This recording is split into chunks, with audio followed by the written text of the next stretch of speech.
Hey everyone, just coming to you with this public service announcement. If you haven't heard about Anchor, it is the easiest way to make a podcast. So let me explain. First and foremost, it's free to do so. You don't got to come out of your pocket. There's creation tools that allow you to record and edit your podcast right from your phone or computer. Anchor will distribute your podcast for you so it can be heard on Spotify, Apple Podcasts, and a whole bunch of others platforms. You can make money from your podcast with no minimum listenership. That's why I got on it. It's everything you need to make a podcast in one place. Download the free Anchor app or go to anchor.fm to get started. All right, peace.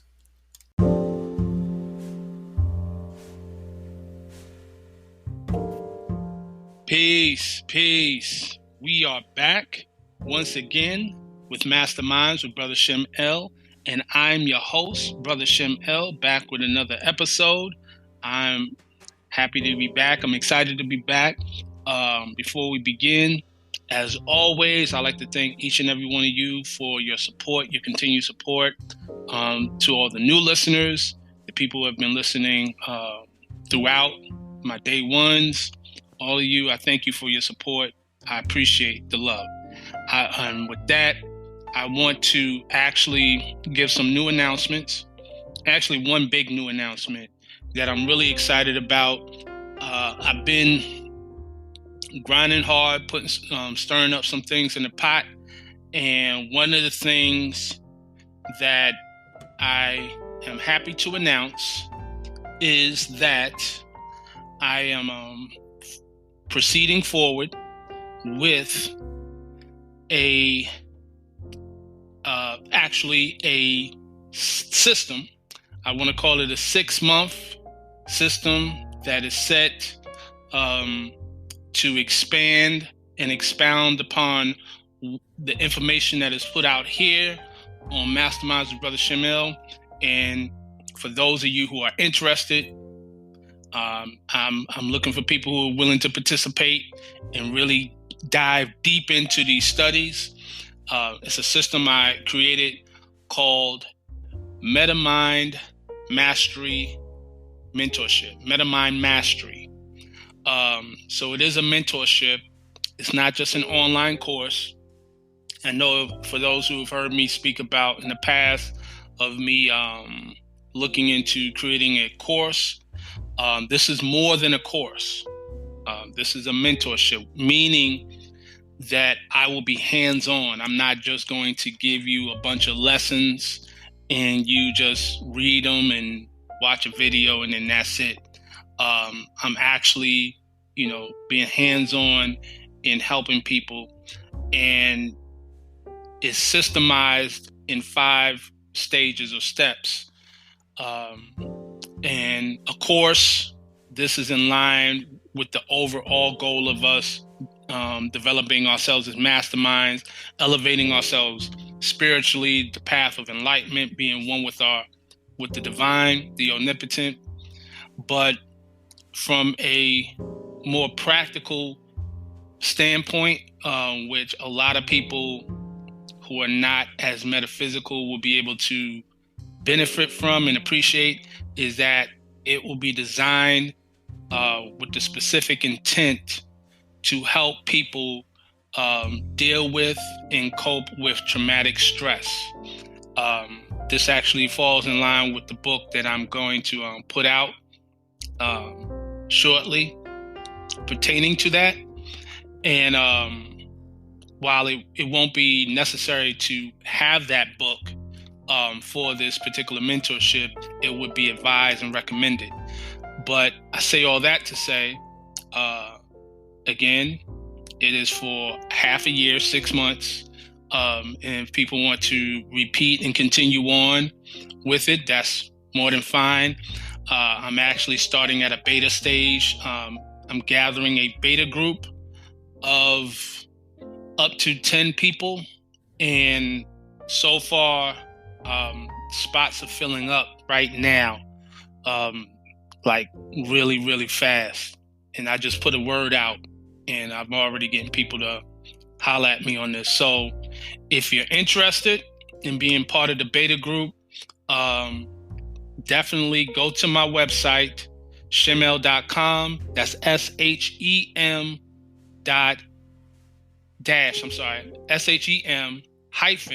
SHEM-EL.com. SHEM-EL.com.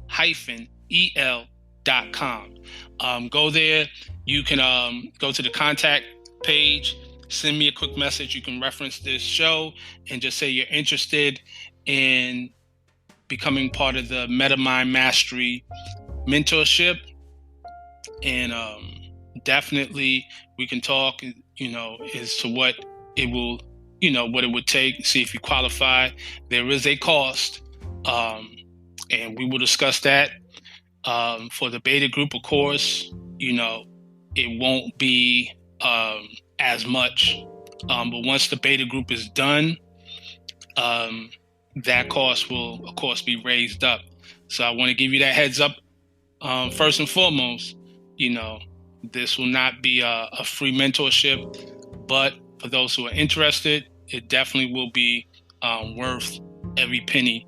And again, I'm going to be hands-on with this. It's not just something where you just read a bunch of stuff or watch a bunch of stuff and then, you out on your own. I'll be hands-on working with a select group of people because I'm invested in helping people.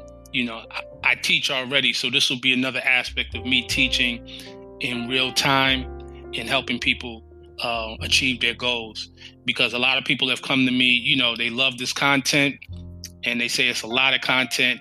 And I realize that, knowledge is great, but organized knowledge is much better. It's better to be able to organize this information and process it, set it up, structure it in such a way where you get the maximum benefits.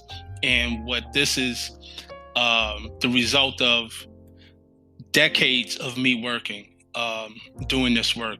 And I will say at this point about 30 years, at least 30 years of me working, putting in the work here at this point in time when I think back of what I've been doing.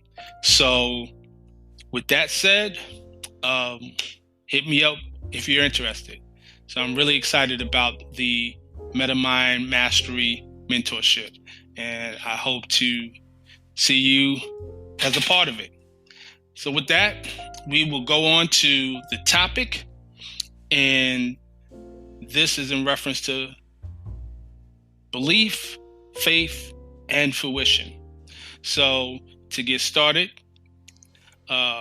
with this topic on this episode, I will start from, as always, a Circle 7, Chapter 7 of the Circle 7, and I will begin with verse 13. Man is the breath made flesh, so truth and falsehood are conjoined in him, and they strive, and naught goes down, and man as truth abides. Again, Lamas asked, "What do you say of power?" And Jesus said, "It is a manifest, is the result of force. It is but naught. It is illusion, nothing more. Force changes not, but power changes as the ethers change. Force is the will of Allah and is omnipotent, and power is that will in manifest, directed by the breath. There is power in the winds, a power in the waves, a power in the lightning stroke, a power in the human arm, a power in the eye. The ethers cause these powers to be, and thought of Elohim, of angel, man, or other thinking things directs the force. When it has done its work, the power is no more." Again, Lamas asks, "Of understanding, what have you to say?"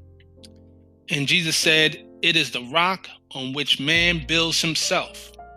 It is the gnosis of the ought and of the naught, of falsehood and of truth. It is the knowledge of the lower self, the sensing of the powers of man himself. Again, Lamas asks, of wisdom, what have you to say?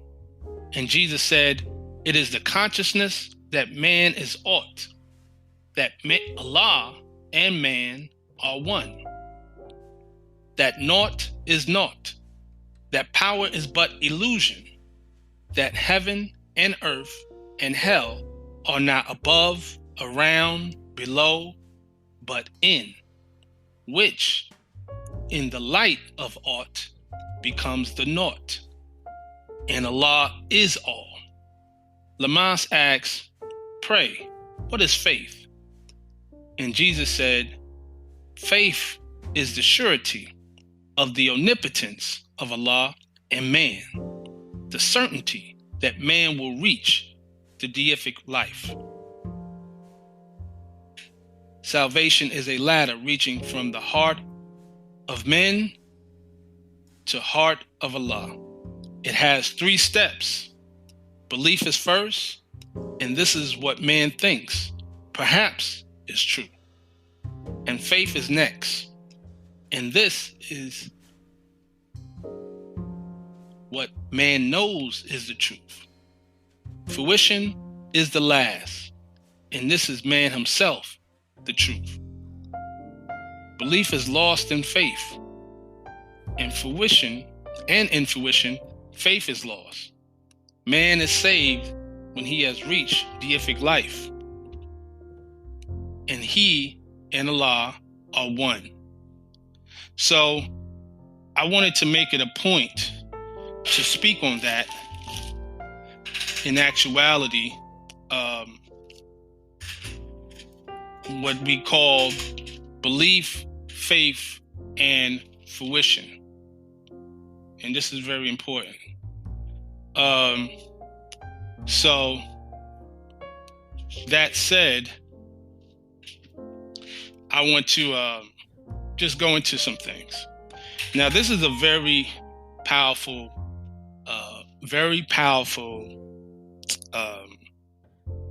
statement. This is a very powerful passage because it speaks on our potential, and it speaks as to where the source of it all lies. It all lies within you. Okay. Now, just to put this in context to what I mentioned earlier about the MetaMind Mastery mentorship, there's actually, I'll say this, I can speak to this. It is a 5-step mentorship. It's a 5-step system. And within the system, there is a stage where there is the determination of the techniques that will be used to assist you to reach your desired goal. And then there is the execution of those steps. Now, there are many different steps that can be used, and it can be used in combination. But one of them, the techniques that we use is visualization. Okay? So I want to kind of dive into that in context of this passage. And the reason why I want to put that in the 17th verse of this chapter, it says that there is a power in the eye. The ethers cause these powers to be, in verse 18. And thought of Elohim, of angel, man, and other thinking things directs the force. When it has done its work, the power is no more. Okay? So power is a manifest. It is the result of force. Force changes not, but power changes as the ethers change. So we know that it says earlier in the that chapter, specifically in verse 8, It says, all things that can be seen by human eyes are manifest of aught, are naught, and so must pass away. The things we see are but reflexes just appearing, while the ethers vibrate so and so, and when conditions change, they disappear. So the key word that sticks out to me is conditions, right? So many times we by default blame our conditions for our situation. But the reality of is that the people who are successful in life don't wait for conditions. They make conditions. In other words, if they don't see the condition that they want, they will create the condition for them.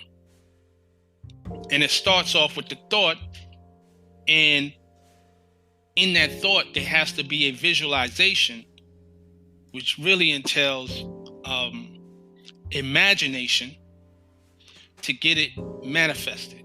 So I want to refer to, I'm going to read a section from Bible Mysteries Revealed. Those who have been checking me out know that from time to time I go to this book. This is a book that a lot of, quite a few masters know about this book, and it's out of print.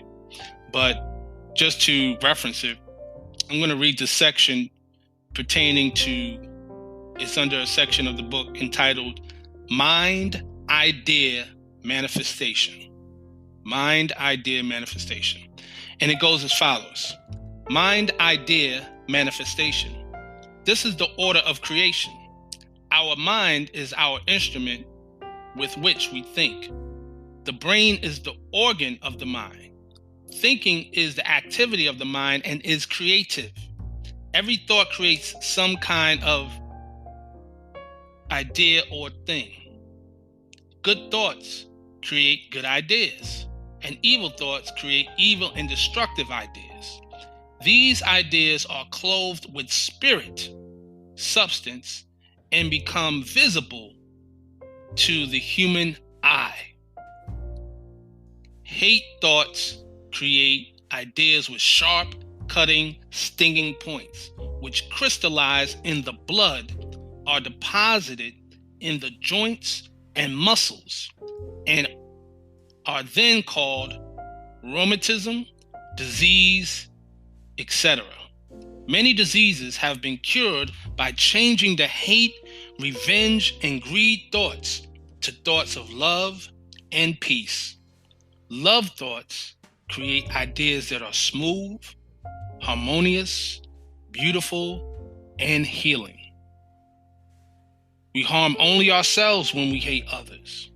If we could only learn this lesson, what a paradise this world would become. When we think good about ourselves and our fellow man, we create good ideas. These good ideas clothe themselves with good bodies, and we have perfect health.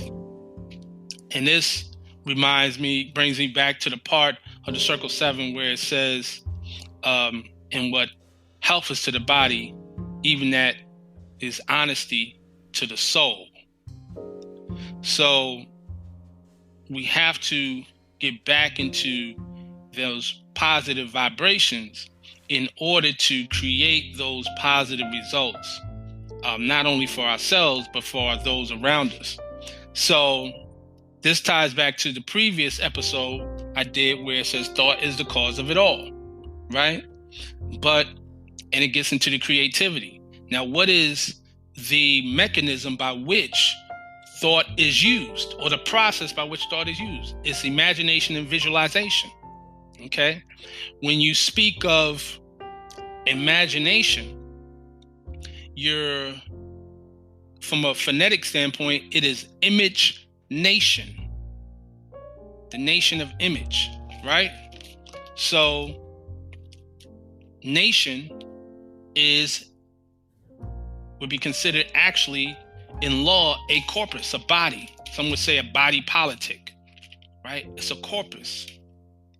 So what is a image nation? It is that corpus, a body of images that are collected within one's person to use as they will, right? So when you look at the book of Genesis, again, we're saying mind, idea, manifestation. This is the order of creation. If you go, a lot of times, there was in the creation, even in Genesis chapter 1, he was saying, for example, in verse 3, it says, in God, which is Elohim, we know that, as I wrote in my book, Who is Elohim? And let there be light, and there was light, and God saw the light, that it was good.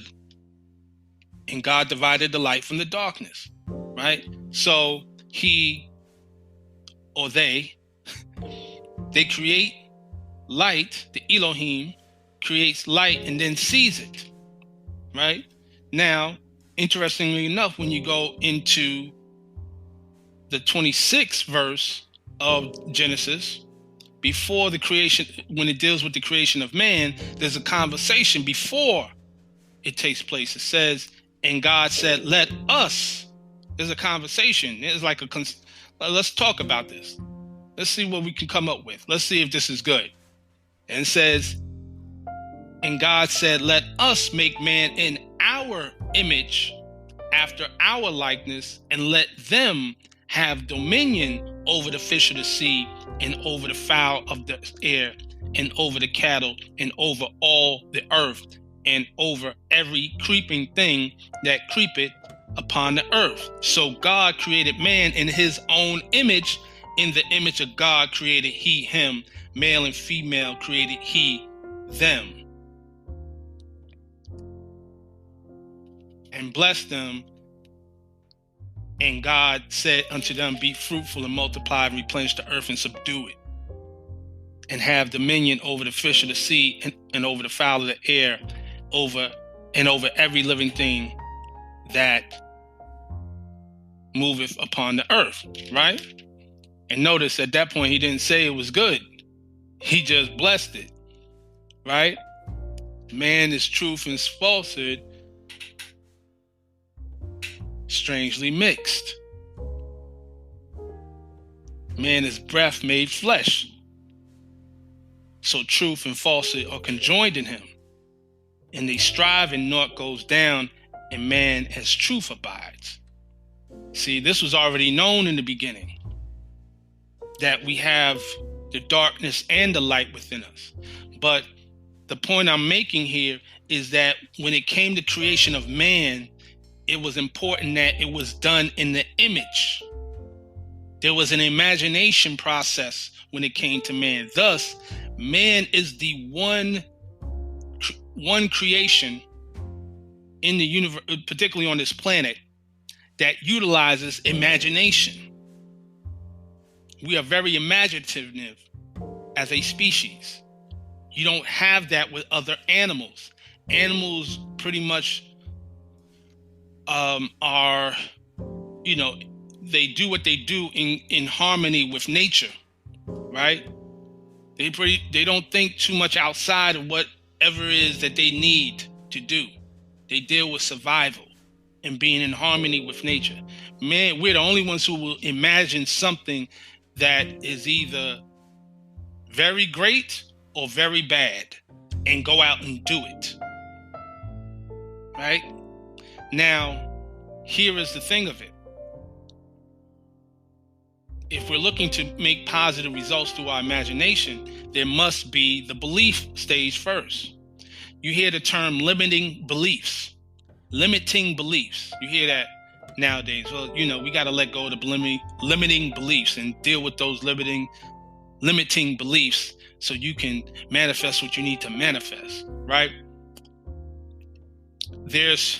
That statement has a twofold meaning to it. One, as we read in the Circle 7, limiting beliefs are limiting by the very fact that it is a belief. Belief is what man thinks perhaps is truth. It's not what you know, it's what you think. So that makes it limiting. But also, it is limiting by virtue of the fact that we cannot manifest the possibilities, or I should say, our possibilities are limited by our beliefs. When I say the possibilities, we all have potentials to do great things, but the possibilities, which become the probabilities, are in direct relationship with the amount of possibility is in direct relationship with the amount of belief. The limitation on the possibilities, as I described, are in direct relationship to the limitation on your belief in yourself, the belief in you. That goes back to that statement I mentioned in the last episode about the scene in The Matrix, where the Oracle said, you got the gift, but it seems like you're looking for something. Right? So the belief in yourself, it all is within you. But we've been tricked to look outside of ourselves for something. There is a interesting documentary that I would encourage everyone to check out when they got the time. Or if you can't check it out, at least go on YouTube, check the trailer out, and see some of the conversations about it. I believe it was on Netflix. It was called Kumare, Kumare. And it was about a guy from of Indian descent. He's actually born and raised in New Jersey, but he's of East Indian ancestry. Grew up in a Hindu household, and he became kind of disenchanted. He kind of became frustrated with religion and the whole idea of gurus. So he literally decided to create a documentary where he would make himself to be a guru. He became a fake guru. And in the subtitle of this movie, Kumare, it says, the true story about a false prophet. And he literally made up a name. He made up a whole background story. He created a symbol. He created a whole teaching, a doctrine. He actually got real followers, true followers in this movie. But something was very interesting that took place, and it even changed him. He realized that even in him being a fake and him knowing this was fake, like he was like this is not real. I'm gonna prove that this is all this guru stuff was nonsense. People's lives were changing. So he came to the realization that it's not me, it's them. It's similar to that story in the New Testament in the Bible where Jesus talking to a Canaanite woman, and I think about her son, healing her son, and he was dismissive. We can get more into that scripture later, but just to give a summary of it, he basically said it's not meet to take the children's bread and cast it to the dogs. He called the Canaanite woman a dog, right? He said, I am not sent but unto the lost sheep of the house of Israel. And she was so persistent, he said, woman, you have great faith. Go out and you are healed. He didn't say that he healed her. He said, your faith healed her. Right? So we're looking for things outside of us, but the key to manifesting everything is within. Even in the book of Luke, it says that the kingdom of heaven is within man. We just talked about heaven, hell, and earth are within, not above, around, or below, which in the light of aught becomes naught, and Allah is all. So it's very important that we know the potential of what we have And we're going to get more into the aspects of dispelling the limiting beliefs and being able to expound our consciousness to make things manifest through our visualization and our imagination in the next half.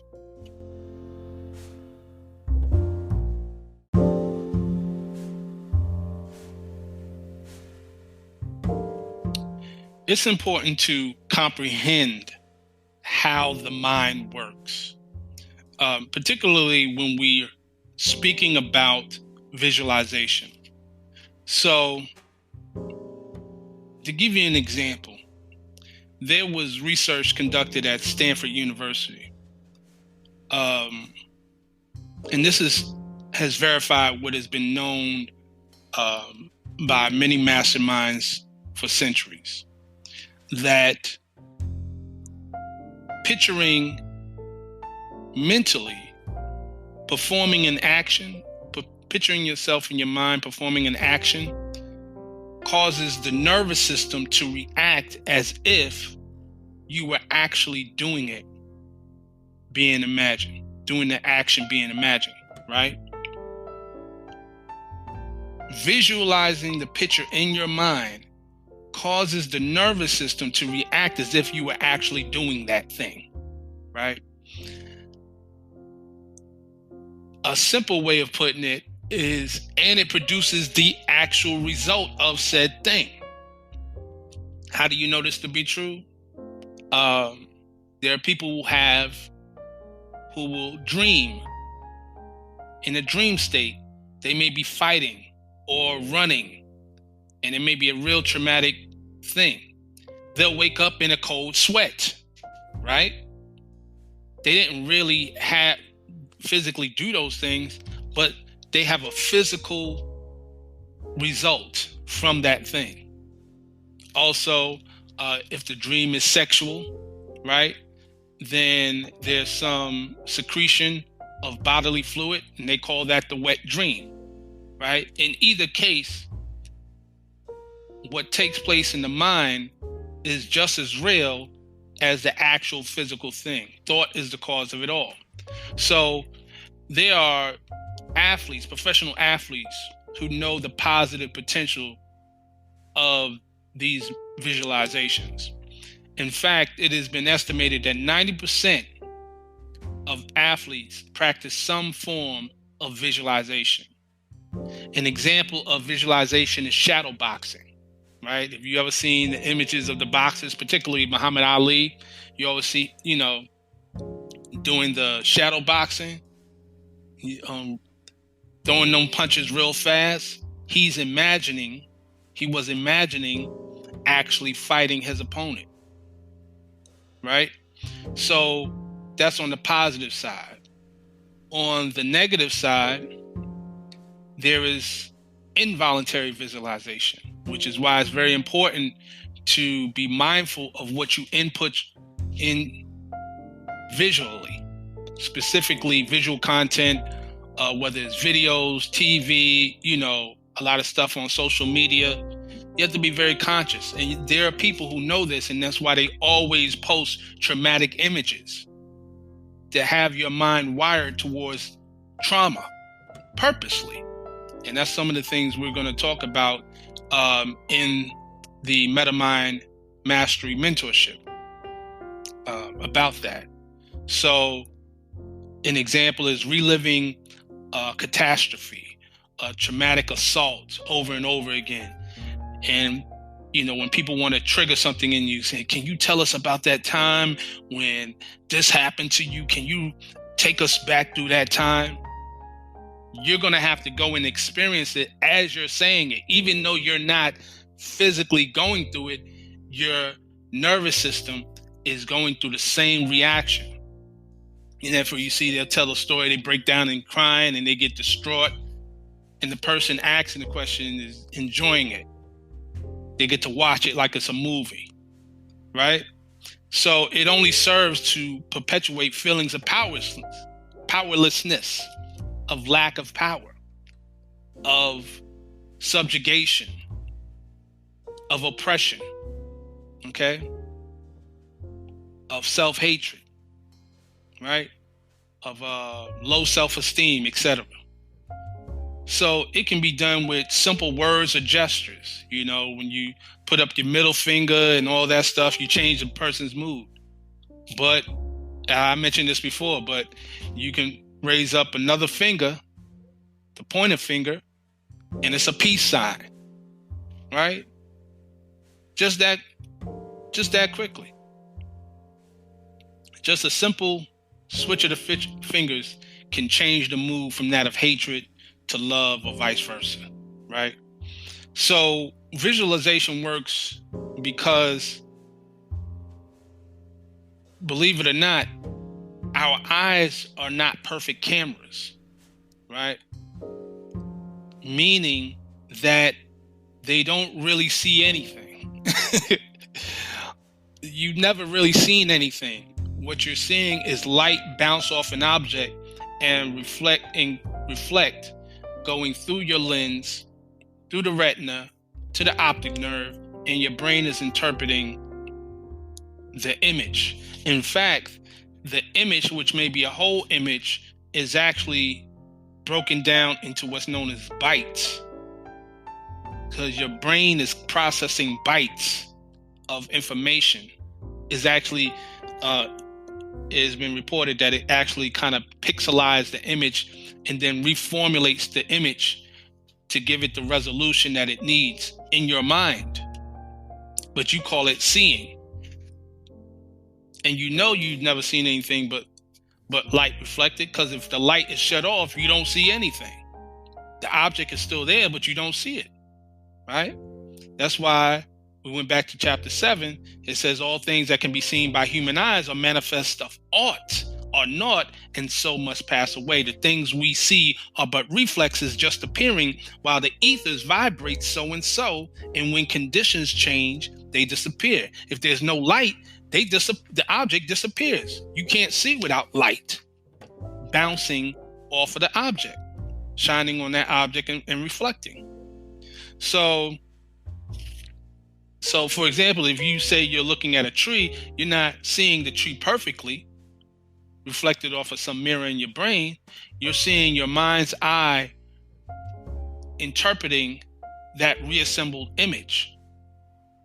There are people who are colorblind who don't see the same color as you. There's people who don't see in color. There's animals that don't see in color. There are people who don't dream in color. Okay? So when we're looking at this, it's kind of likened to, like in Star Trek, where they transport you, is like the person all of a sudden becomes particles and disassemble, and then when they're beamed over to somebody, you beam me up, Scotty, and then they come back to another place, the particles reassimilate into the perfect whole body. It's kind of like that with your mind, okay? And then there's another aspect.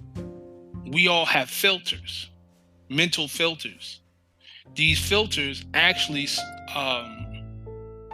serve to distort the purity of everything we perceive through our five senses. Now, it could be a chemical imbalance in the brain.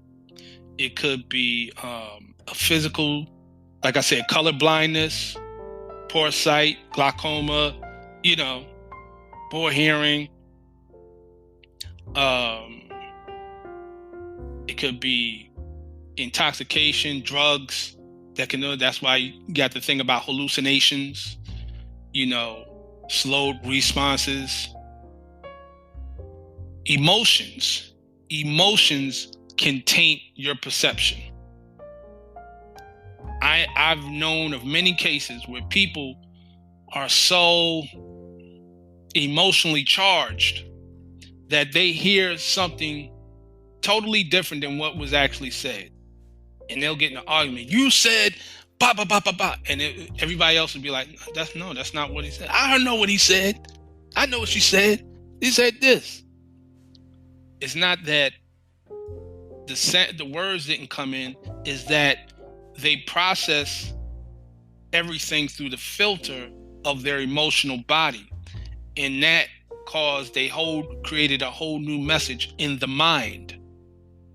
They heard the words, but the message they received is from the mind. Their ears was just the conduit by which the sound came through. The ear really didn't do the hearing. It was the mind that did the hearing, or the processing of the thought, or coming to the conclusion of what was heard. Basically, that's why you'll hear people say, "You're hearing me, but you're not listening." To hear, like the ears, the sound is going to come into the ears, thus you hear, but you're not listening. You're not paying attention to the words with a level of pure strong comprehension. And then, of course, last but not least, there are socially imposed constraints, right? Such as racial prejudices, and religious prejudices. So these filters affect how accurately the object is reassembled in our mind and processed, and how we perceive things. So getting into the religious prejudices as it pertains to visualization, it is important to note that one of the interesting things that we see with visualization is that there's a notion that's pushed by some that you should only use your physical ability to achieve material success, to obtain material things, and that the spirituality should be only used for obtaining things of the spirit. In other words, don't use the higher to deal with the lower. When those of us who study the Kabbalion knows that you serve the higher laws of the higher plane, the higher realms, to master over the lower, to rise above that of the lower, right? Thus, how it says in chapter 1, speaking about man being the plane of the Lord of the plane of manifest. Man is the Lord of the plane of manifest, but he gave up his birthright just to gratify his lower self, right? So a lot of this is taken from a very exoteric interpretation of spiritual writings. And I'm going to use this as an example. This can apply to pretty much any religion, but I'm going to use Christianity in this example and go into the New Testament just to give you an example, where there's a very exoteric interpretation. As I mentioned before in the last episode, I received a comment from a person who totally rejected a metaphysical interpretation of what I was speaking on. I mean, they were totally dealing with the exoteric, but it's strange because it was a matter of, it was a spiritual subject. It wasn't even something as simple as history, tribes or anything. It was dealing with a spiritual subject, and I won't go too deep into that. You can listen to my prior episode where I speak on the specifics of what this person was talking about. But it's very interesting that people go that route and they reject the metaphysical teachings. But with that said, when we deal with visualization, there is a thing, there's a blockage that people have that you can relate to in the scripture, even though it's used a lot of times for the subject of prayer. It can be applied to creative visualization. So if you were to go to Matthew chapter 6 verses 7 verse 8, it says, and when you are praying, do not use meaningless repetition as the Gentiles do, for they suppose that they will be heard for their many words. Therefore do not be like them, for your Father knows what you need before you ask him. And later on, towards the end of that chapter, right, it speaks on not being anxious, right?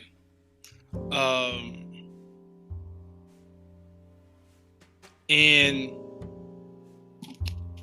that's very interesting in that context, you know, when you talk about how to do, and we're applying it in the context of visualization, right?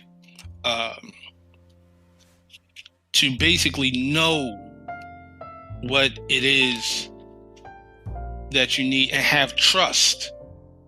To trust, put it out there into the universe and don't worry about it, right? Because in verse 31, it says, therefore take no thought saying, what shall we eat, or what shall we drink, or wherewithal shall we be clothed? For after all these things do the Gentiles seek. For your heavenly Father knoweth that ye need all of these things. But seek ye first the kingdom of God and his righteousness, and all these things shall be added unto you. Okay? So that's dealing with the kingdom which is within you, as mentioned in the book of Luke. Go first within in the spiritual, and everything will manifest itself afterwards. You catch what I'm saying? The imagination, the visualization has to take place within. You have to visualize the divine in you. And from visualizing that divine and trusting in the divinity within you, because you are not body or soul, you are a spirit and a part of the omnipotent. So the omnipotent is within you, right? So throughout the synoptic gospels, you know, for example, in chapter 8, verse 2 of Matthew, it speaks about the leper, where it says, Lord, if you're willing, you can make me clean. In verse 6 of the same chapter, the centurion saying, Sir, my servant is lying paralyzed at home. Or in chapter 9, verse 18, where the statement about the daughter. My daughter has just died, and come and lay your hand on her, and she will live. Dealing with that faith aspect, right? So these are very interesting things that are dealt with, right? Now, were these stories told to turn people away from seeking a high remedy for their earthly sorrows, right? So they came to a spiritual master to heal them and their loved ones of physical things. Did he just say, oh, no, my power is for spiritual things. I don't deal with your health. I'm not going to deal with that. No. So even if we look at the other books, the other gospels, you find people being prompted to state specifically what they want, even though the need is evident.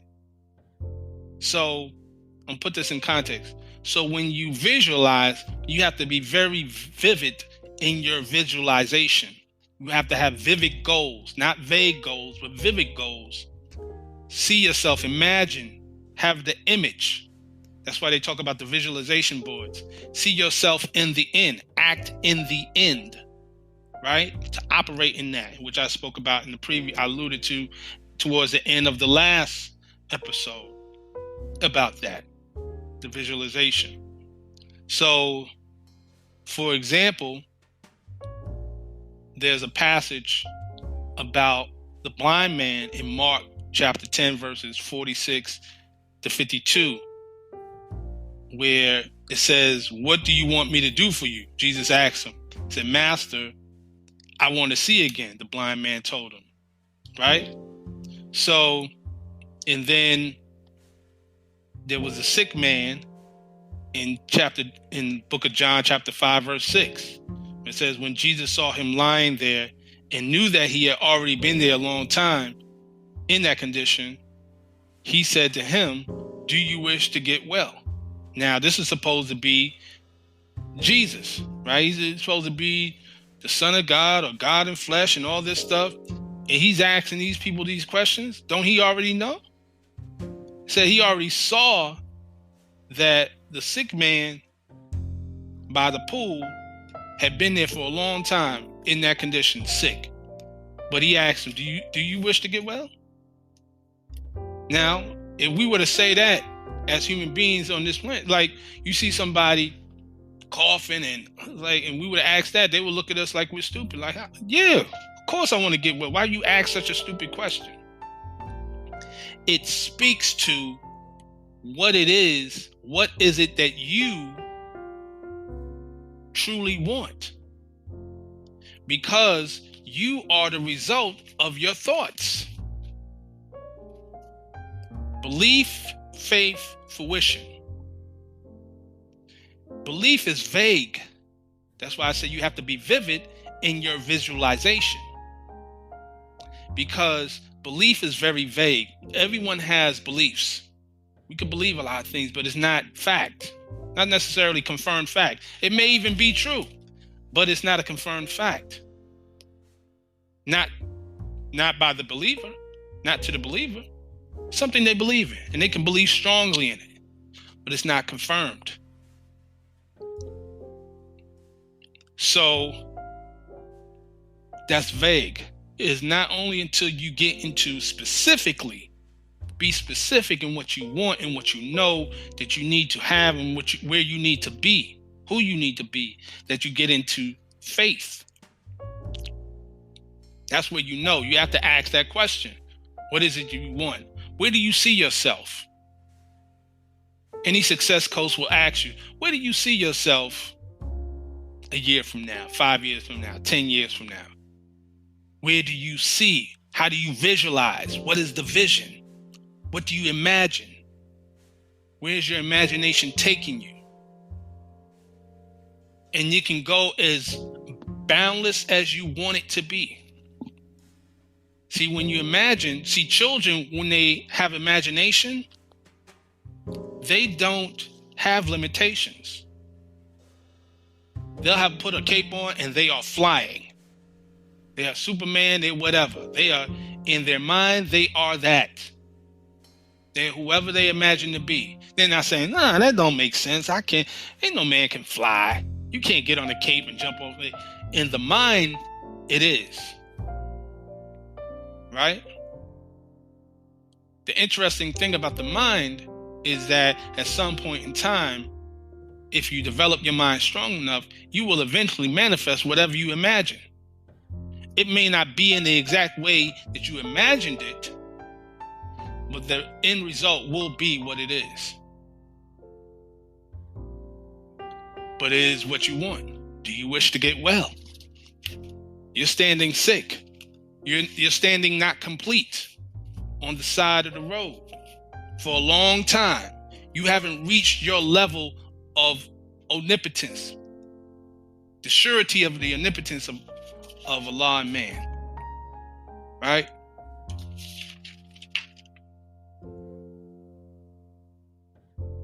Faith is the surety of the omnipotence of the divine in man. The certainty, not the uncertainty, not the possibility, not the maybe, not the it's probable, but the certainty that man will reach deific life. It is certain. It's not questionable. There are no questions to it. That's done. You got to step into imagination in order to get there. You have to imagine that it's real, that it's possible, that it's there. You are there. You have to feel it. Not just see it, but feel it. You have to know it is what it is. No doubt, no question. And if you operate with no doubt and no question, there's nothing anyone can stop you with. Nothing. Nothing but the divine omnipotent source itself can stop you. No man can stop you. No oppressive system can stop you. No prejudice can stop you. Because you tapped into something that's greater than all of that. And you have to own up to it and acknowledge it and become that to make it real. That's what you do to break through trauma, right? And there's a methodology to get there. But that is what you do. That is the key. It is the key. So, knowing this,